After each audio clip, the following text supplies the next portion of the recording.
This video is brought to you by Skillshare. Hi, welcome to another episode of ColdFusion. Before we get started, I just want to say thank you to everyone who joined the Discord. I know it was a bit chaotic to begin with, but we've got some moderators in there now and it's calmed down, thanks to those of you who are willing to help. Alright, so on to the video.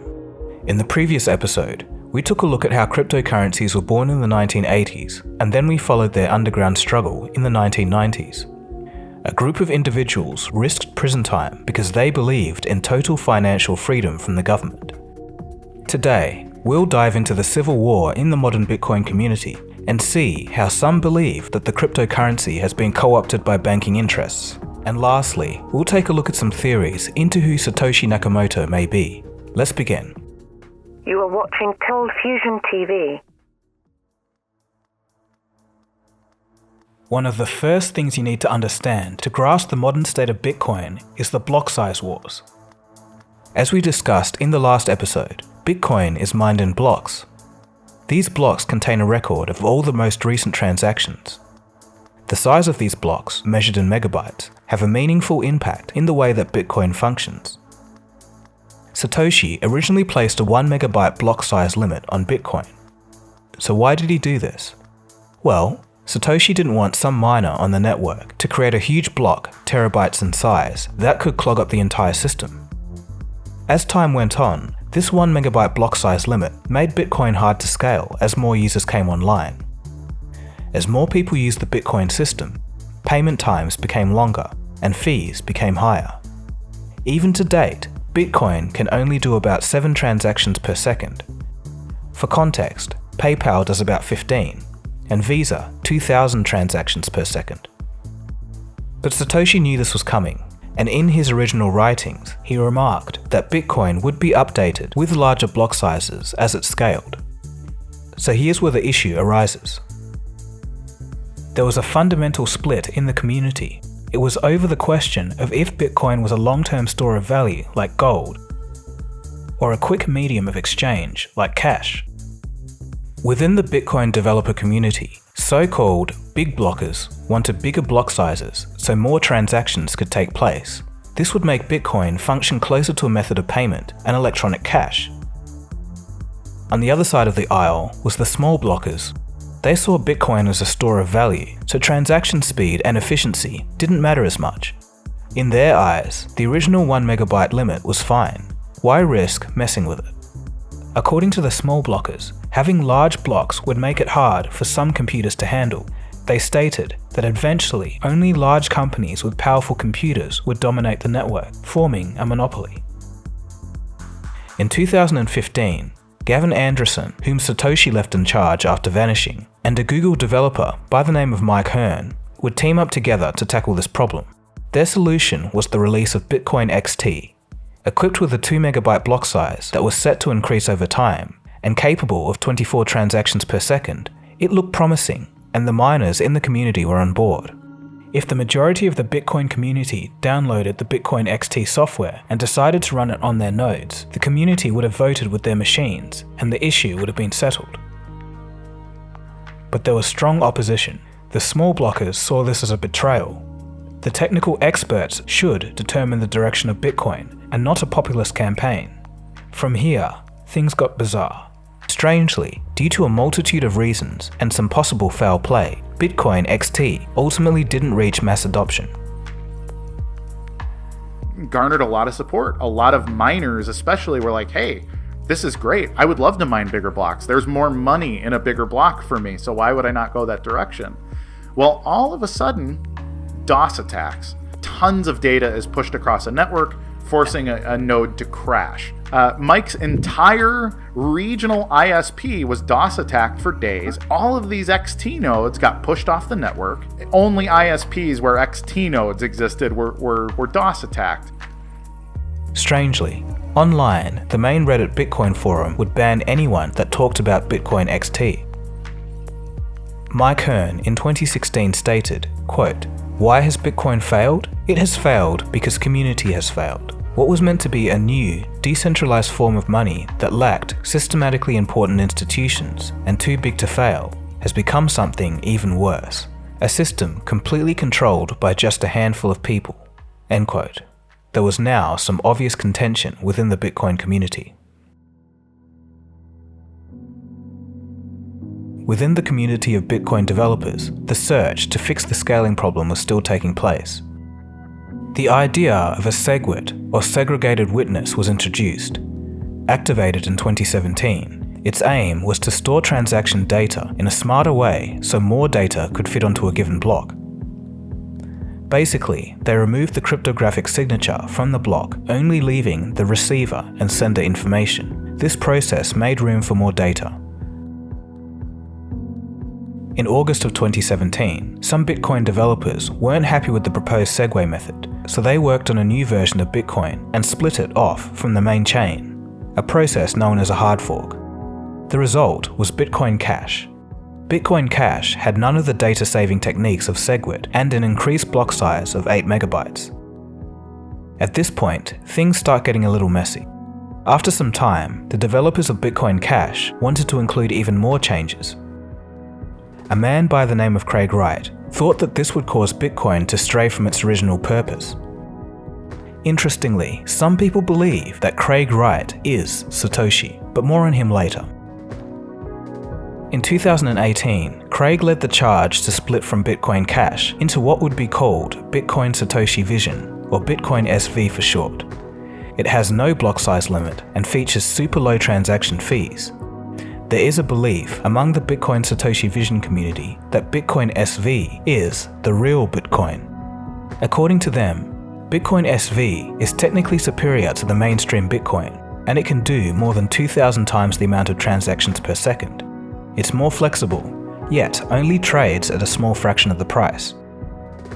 On the other side of the fence, the entity CoinGeek currently controls over 51% of the computing power available for mining Bitcoin SV, which critics say can lead to manipulation. Others, such as Vitalik, the creator of Ethereum, calls Bitcoin SV a complete scam.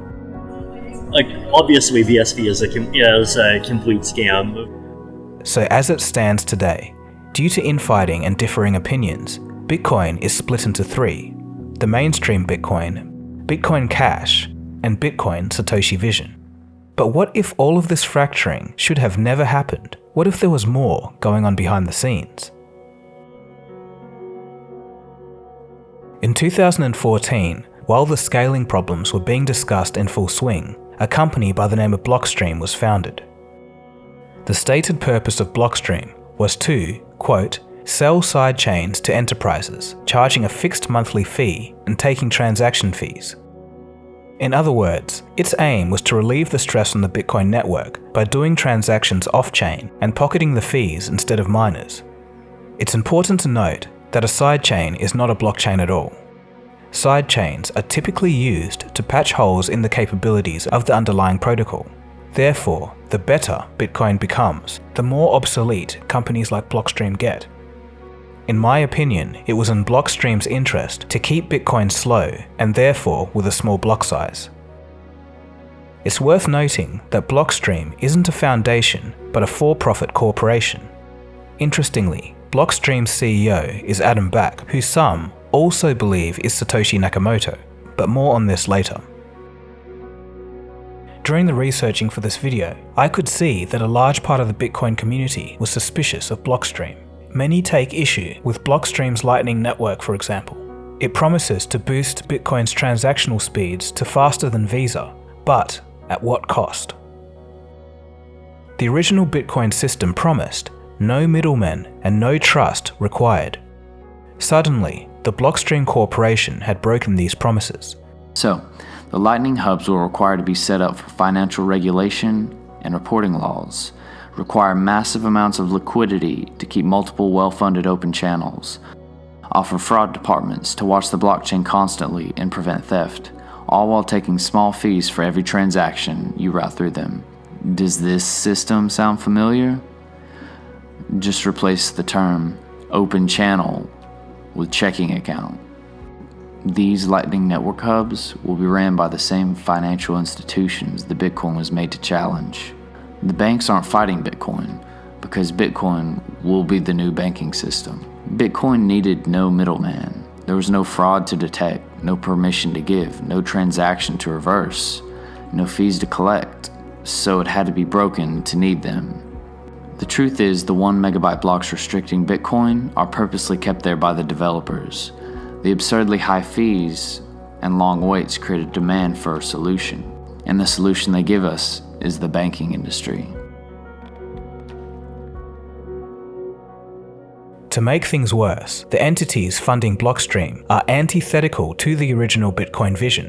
Blockstream has received $55 million of investment from AXA Insurance.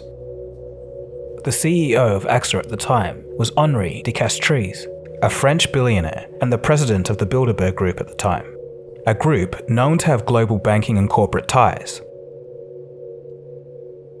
Critics also point out that Blockstream has received funding from the Digital Currency Group. Many higher-ups within the company have ties to the Federal Reserve, World Bank, and MasterCard. Not exactly the crowd who you would expect to spearhead a grassroots movement. They also own CoinDesk, one of the biggest news outlets in the crypto space. Adam Back has also been criticized for hiring all the early Bitcoin devs into Blockstream to reshape the Bitcoin protocol. To many, it seems that Blockstream has crippled Bitcoin's full potential through their group of developers only to seek to fix its shortcomings for a profit. So through Blockstream, have the banks taken over Bitcoin?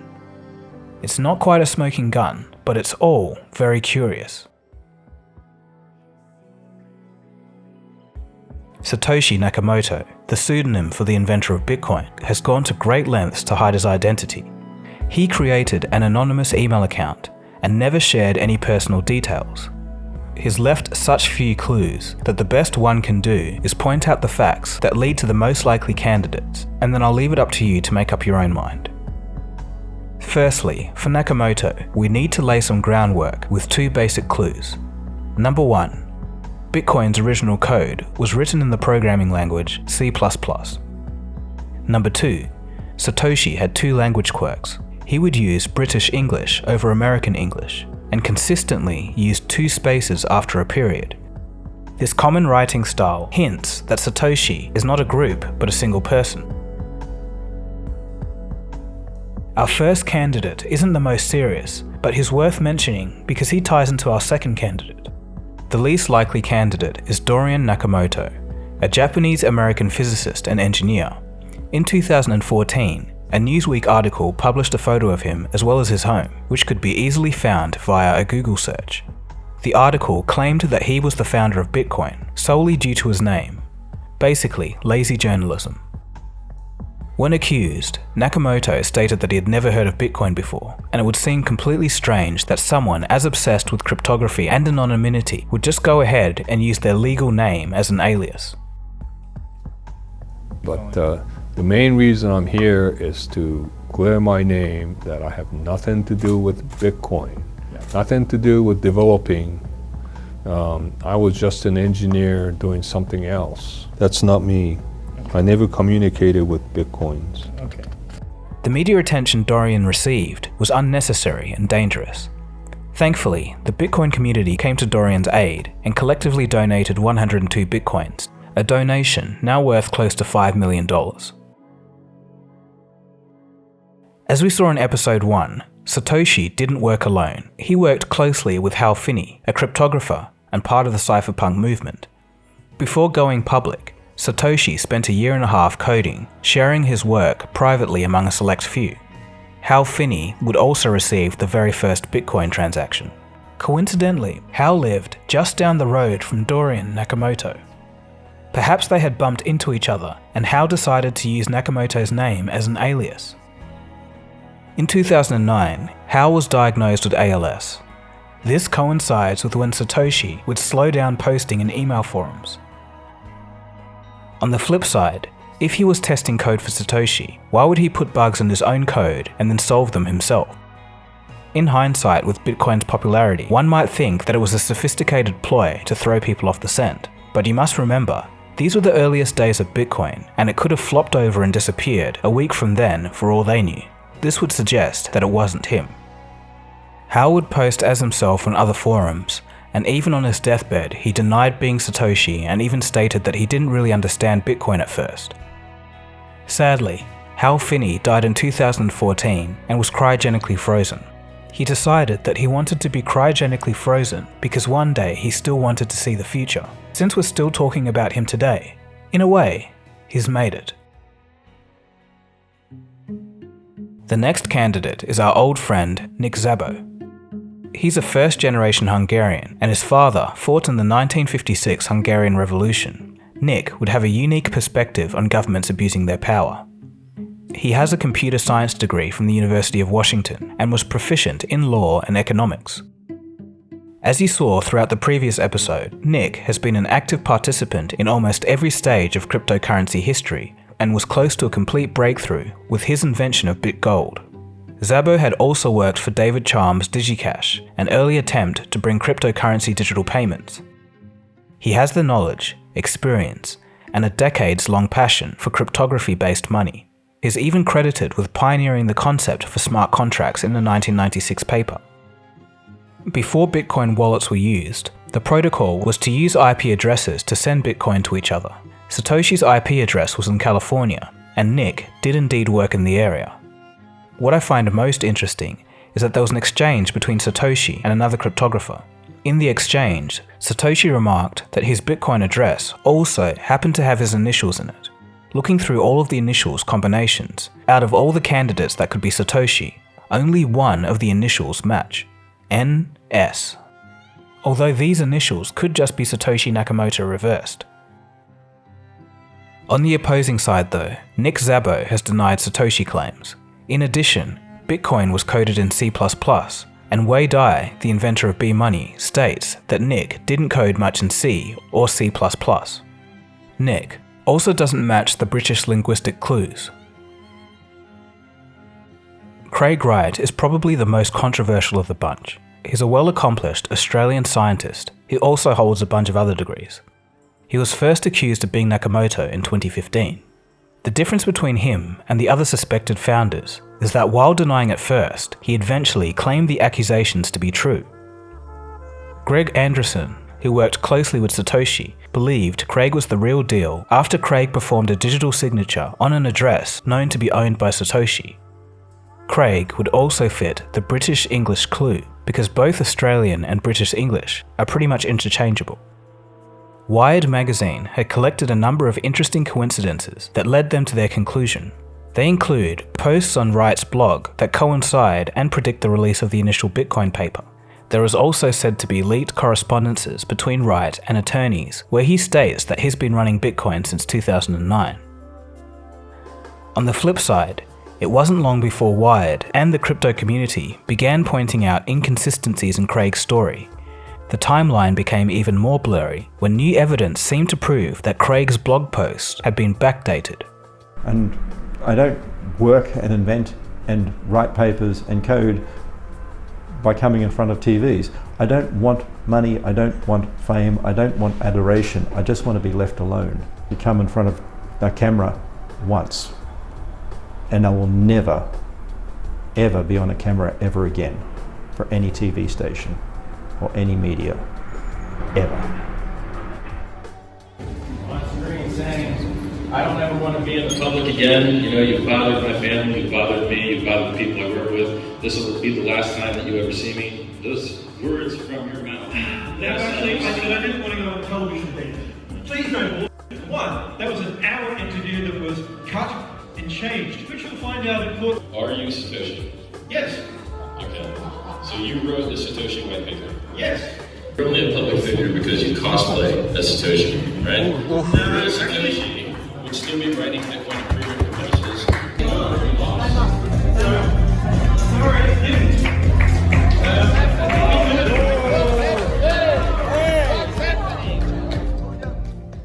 It also seems unlikely that Nakamoto would spend 7 years being anonymous just to take credit when accused.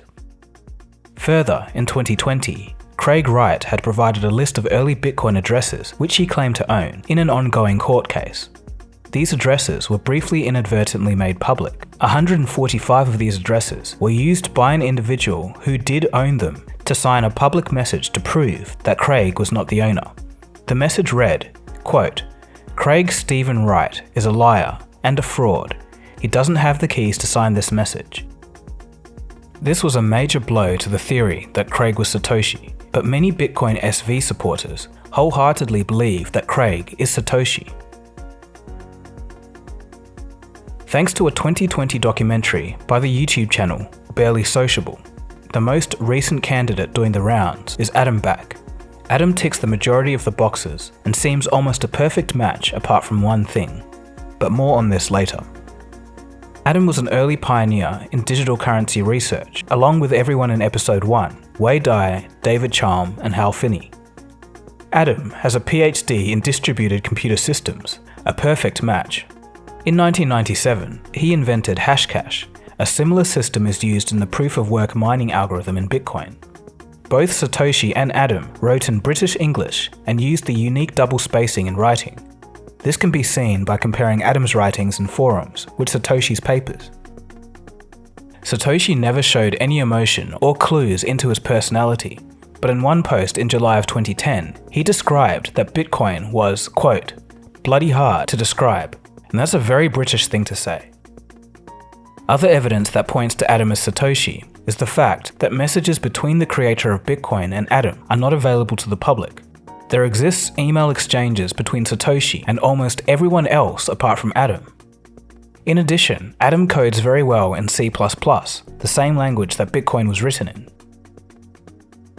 In the first episode, we saw that the first block of Bitcoin included a headline from the Times paper. The Times is a British publication, which would make sense because Adam was from London.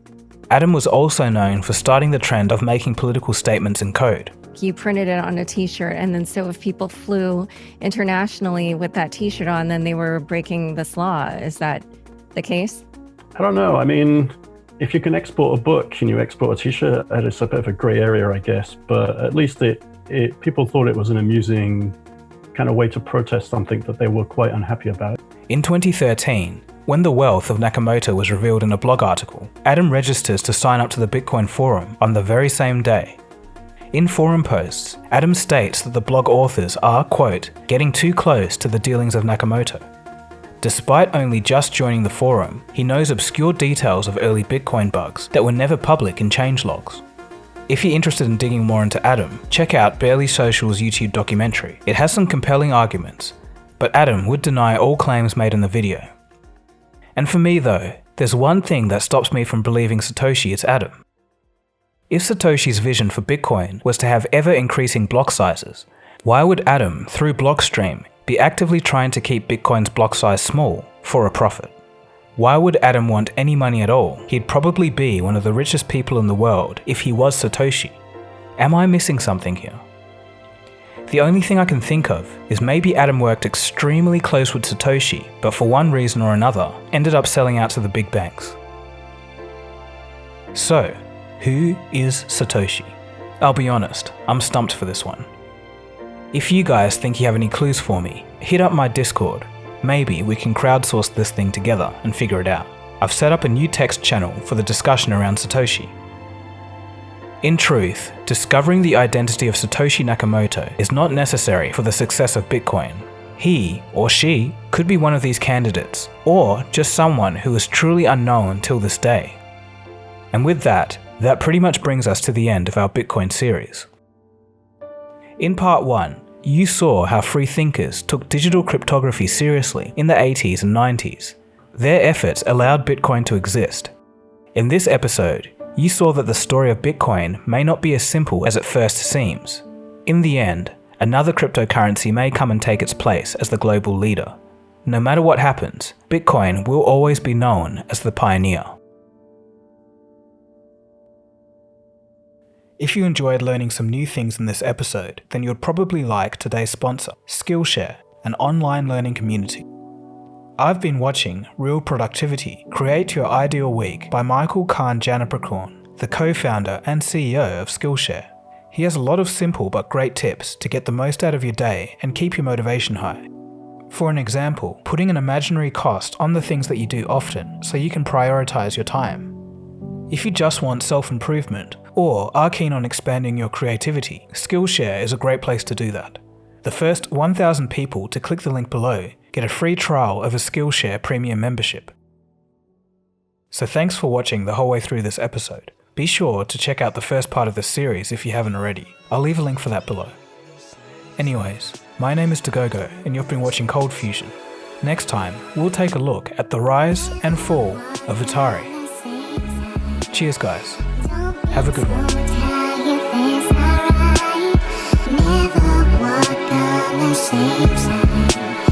Don't be too tired, it's alright. Never walk